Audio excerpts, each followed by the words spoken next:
కమలం పువ్వు party leader Maheshwar Reddy sir Komatireddy sir మీద మస్తు గరమైండు. కోమటిరెడ్డి సార్ మాట్లాడుకుంటా కారు పార్టీ నుండి దిగిన అందరూ సే గుర్తు పార్టీలో చేరుతున్నారని అన్నాడంట. అంతేకాదులా బీజేపీ పార్టీ లీడర్లు సుత మాతో టచ్లో ఉన్నారని అన్నాడంట. గంతే ఇక మన మహేశ్వర్ రెడ్డి సారు అందుకుంటాడంట.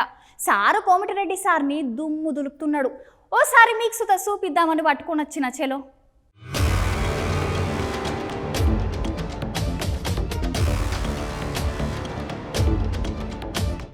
ఈ రోజు మేకపోతు గంభీరం కొద్ది ఏదో ఒకటి మాట్లాడాలని చెప్పి నిన్న కోమటిరెడ్డి మరి దినంలోనే పోసుకున్నాడో తెలియదు, మధ్య భ్రమించి మాట్లాడుతున్నాడో తెలియదు. 8 మంది బీజేపీ ఎమ్మెల్యే టచ్లు ఉన్నారట. మా ఒక్క ఎమ్మెల్యే నువ్వు కొట్టుకుంటే బిడ్డ 48 గంటల్లో నీ ప్రభుత్వం కూలిపోతానని తెలియజేస్తున్నా. ఎమ్మెల్యేలు రాజీనామా చేసి వస్తలేరు, అలాంటి వాళ్ళు చెప్పుతో కొట్టమని నువ్వు అంటావు. ఈరోజు ఏ ముఖం పెట్టుకొని ఈరోజు మరి నువ్వు ఈరోజు టీఆర్ఎస్ నుంచి ఎమ్మెల్యేలు కొనుగోలు చేస్తున్నావు. మా ఎమ్మెల్యేల గురించి మాట్లాడేంత స్థాయి నీది కాదు వెంకటరెడ్డి. వెంకటరెడ్డిని మధ్య భ్రమించి మాట్లాడుతున్నావు. ముందు నీ భువనగిరి ఎంపీ గెలిపించుకో. దమ్ముడిని ఛాలెంజ్ చేస్తా ఉన్నాను. భువనగిరిలో మా ఎంపీ 2 లక్షల మెజార్టీతో గెలుస్తున్నాడు. ఒకవేళ మేమనుకుంటే మేమే మీలాగా గేట్ ఓపెన్ చేస్తే 48 గంటలు పట్టదు బిడ్డ మీ ప్రభుత్వం కూలిపోవడానికి.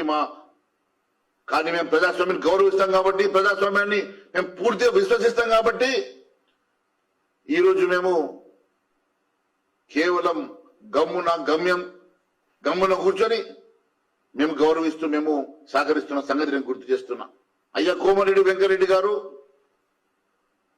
మొన్న నువ్వే కదా గడ్కరీ గారి దగ్గర పోయి వచ్చింది. అంతకుముందు మీరే కదా అమిత్ షా గారిని కలిసి వచ్చింది. నేను సిద్ధంగా ఉన్నా, ఆ షిండే పాత్ర పోషించడానికి సిద్ధంగా ఉన్నా అని చెప్తూ కదా. నీ మీద విశ్వాసం లేక ఆ షిండే పాత్ర మేము మీకు ఇస్తలేము. రేవంత్ రెడ్డి కేవలం ముఖ్యమంత్రి పదవి కోరుకున్నాడు, దొంగ హామీలు ఇచ్చి కేవలం ఆర్ ట్యాక్స్ ని ఇక్కడ వసూలు చేయడానికి. ఆర్ ట్యాక్స్ అంటే అది రాహుల్ ట్యాక్సా, రాజీవ్ గాంధీ ట్యాక్సా, రేవంత్ ట్యాక్సా మాకు తెలియదు, కానీ కొత్తగా ఆర్ ట్యాక్స్ అయితే పెట్టుకున్నాడు.